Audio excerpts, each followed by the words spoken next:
The center-right isn't just losing elections, it's dying. Pretty catastrophic. I mean, I can't think of a time in history where a governing party's collapsed like this. For decades, Europe's center-right parties dominated politics. Britain's conservatives, Germany's Christian Democrats, and France's Republicans all presented themselves as defenders of stability, prosperity, and national identity. They were often the natural parties of government. Today, all three are in sharp decline. The Conservatives have suffered one of the worst defeats in British political history. The British people have delivered a sobering verdict tonight. There is much to learn and reflect on, and I take responsibility for the loss. Germany's CDU faces growing competition from the AfD. France's Republicans have been reduced to a fraction of their former strength. So the question is no longer whether the center-right is in trouble. It's definitely in trouble. The question is whether it can survive at all. Hello, I'm Michael. This is Southern Realism, a channel about power, geopolitics, and decline. The center-right spent more than 30 years telling voters that everything was fine while everything was visibly getting worse. For much of the post-World War II era, center-right parties were among the dominant political forces in Europe. They promised competent government, economic growth, and social stability. But over time, many of these parties became increasingly similar to the center-left on issues that mattered most to ordinary voters. Mass immigration continued. European integration continued.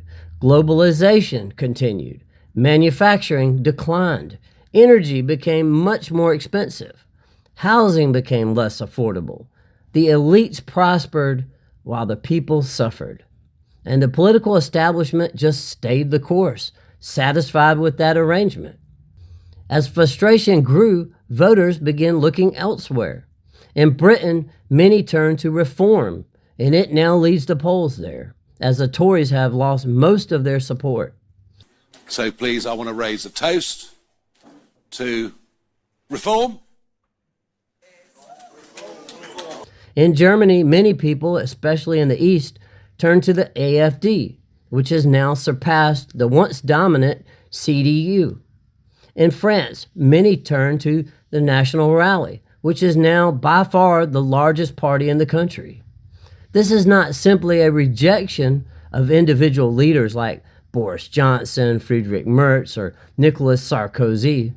It is a rejection of an entire ruling class that many voters believed ignored their concerns for years while insisting that the existing system was working. So the center-right now faces a dilemma. If it moves towards the concerns of its voters, it risks conflict with the political, media, and institutional elites. Its donors will abandon it.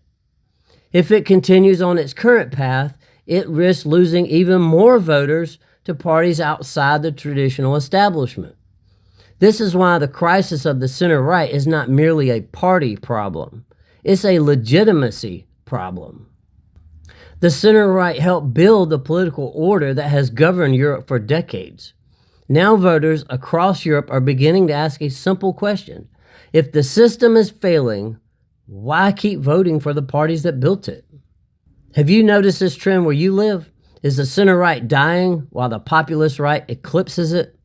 Let me know in the comments below.